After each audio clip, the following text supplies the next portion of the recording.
let's just take a moment to talk about a movie that absolutely should not have worked as well as it did.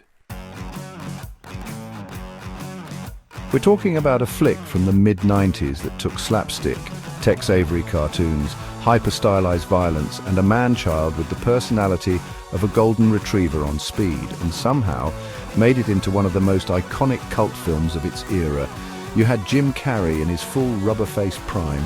You had a green-faced lunatic breaking the fourth wall before Deadpool was even a thought, and a villain that looked like a henchman from Dick Tracy dipped in slime and rage.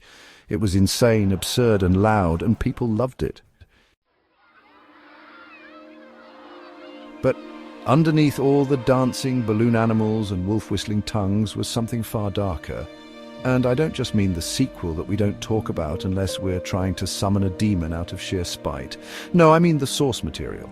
Because this whole concept, it wasn't some zany pitch for a family-friendly comedy. It came from a comic book, and a damn twisted one at that. Welcome to the Snake Pit, where we're full of bile and venom. I'm your host, Snake Daemon, and today we're talking about how a hyper-violent, psychologically twisted, comic book murder fantasy got crammed into a wacky 90s comedy. That's right, this is what happens when Hollywood reads the first 3 pages of a comic and goes, "Oh, this would make a great vehicle for Jim Carrey." Now, the original comic, let's not dance around it, was not for kids. It was a blood-drenched fever dream that saw a mysterious ancient mask granting its wearer near limitless power at the cost of their sanity. You didn't become a cartoon character, you became a vengeful psychopath with no filter, no morals, and an unrelenting desire to act on every violent whim. And the thing is, it wasn't just one person. The mask changed hands. It passed from loser to lunatic to lawman, always corrupting and amplifying their darkest urges. The comic ran for multiple arcs with different hosts, each one with their own breakdown, their own rampage, their own end. So why, in the name of all that is carnage, did New Line Cinema decide this concept should be distilled into a single 90-minute comedy? Sure, it made money, but what we lost was an opportunity for a deep, ongoing series that explored the mask as a cursed object of chaos. We got a cartoon, for crying out loud, and while I might cover that animated series one day, sitting somewhere between kiddie comedy and the comic's nightmare fuel, the real missed opportunity here was not doing it right the first time. So let's fix that. Stanley Ipkiss is a repressed, awkward, anxiety-ridden doormat of a man.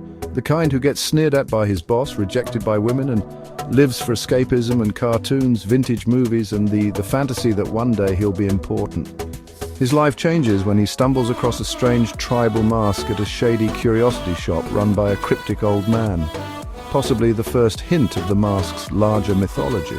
Upon wearing it, Stanley becomes Big Head, a surreal, manic figure with unlimited power, but also no inhibitions and a twisted sense of justice.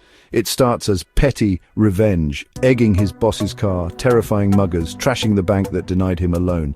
But quickly the acts escalate. Victims end up eviscerated, heads inflated and popped or turned into living toasters. The carnage is hidden under a candy-colored lens, but the horror becomes undeniable. Stanley becomes addicted. He can't face his mundane reality anymore. The mask is the only time he feels alive, but the blackouts start. He wakes up in blood-stained clothes. Police sketches of Big Head start appearing on TV. The man who once just wanted to be noticed is now a mass murderer, and he doesn't even remember doing it. He tries to destroy the mask. He fails. Detective Mitch Kellaway, a man driven by justice, confronts Stanley. In a final showdown, Stanley takes the mask one last time, and this time Kellaway shoots him dead. The mask, dislodged during the fight, disappears into the night. Lieutenant Mitch Kellaway is now haunted by what he witnessed. He knows the mask is supernatural. He's kept it hidden, locked in a vault, terrified of its power. But when a wave of corruption sweeps through the city and his family becomes a target, he convinces himself he can use it for good. He becomes Big Head 2.0, not a zany lunatic, but a masked vigilante dealing out brutal cartoon justice. He takes down gangs, dirty politicians and child traffickers. People cheer for him. Crime rates drop. But it's never enough. The mask amplifies his sense of moral superiority. Kellaway becomes judge, jury, and literal executioner. Kellaway's crusade becomes personal. He starts targeting those who aren't even criminals, just people he perceives as bad. His relationships crumble. His daughter is afraid of him. The department turns against him. His internal compass, once rock solid, becomes warped by the mask's influence. We get glimpses of an ancient manuscript detailing the mask's origin, hinting at its creation by a forgotten deity or trickster spirit, possibly Loki or an Aztec god. A masked cult begins following Kellaway, seeing him as a divine punisher. He tries to shut them down, but secretly begins to enjoy their worship. Kellaway's final act of sanity is removing the mask and trying to hide it, only for a young street criminal to steal it in the chaos. Kellaway is arrested, raving about the devil's face as the mask disappears once more. The mask lands in the hands of a high school outcast named Maya, who's obsessed with fame. Just because it's easy to use as an example, say TikTok, Insta Reels, streaming, she wants validation, influence, and power. And with the mask, she gets it. Big Head returns, this time in a feminine, fashion-obsessed, social media-savvy form who weaponizes trend culture with horrific consequences. Pranks go viral, rivals are cancelled in grotesque and literal ways, like being turned into memes or having their bodies digitally glitched into oblivion. Her mask persona is seen as performance art, until the bodies start piling up.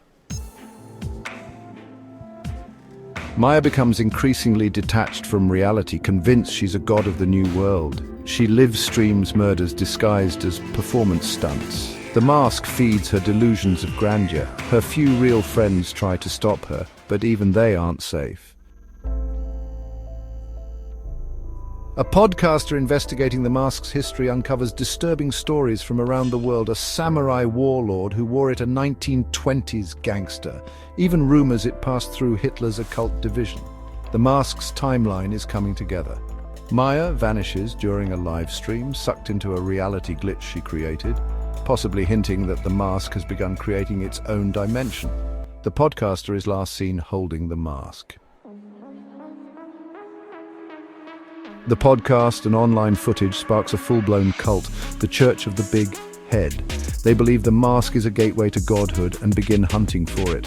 When a small-town preacher finds and wears the mask, he becomes a twisted prophet. A full-blown crusade begins. We watch a man of faith justify atrocities in the name of divine chaos. His sermons grow darker, his followers more fanatical. The cult spreads like a virus. A scholar and a disillusioned former cult member try to end the cycle by uncovering the mask's original forge. A temple buried deep in the Amazon or Arctic, depending on which myth you believe. They seek to unmake it. The cult leader is consumed by the mask, his body splitting into multiple versions of Big Head, tearing reality. The temple is located, but it's too late. The mask has splintered. Dozens more now exist. Multiple masks, multiple big heads. The entire world is fracturing as reality bends. Think Legion meets the Purge, with parallel Earths colliding and collapsing.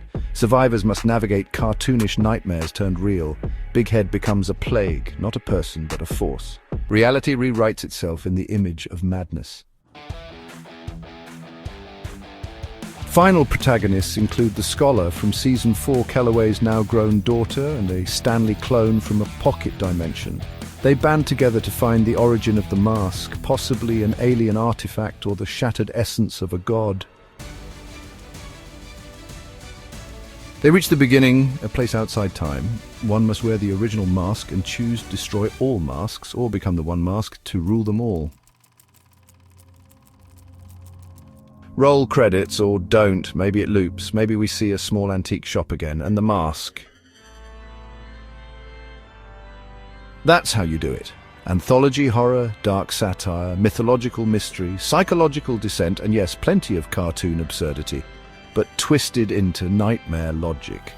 Instead, we got a dude in pajamas doing Cuban Pete, and a sequel that felt like a crime against art. Thanks for dropping by the Snake Pit, where we thrive on untapped potential and lost opportunities. Don't forget to subscribe and hit that bell, like the video, and leave your opinions in the comments, where, naturally, I won't read them. Until next time, stay venomous.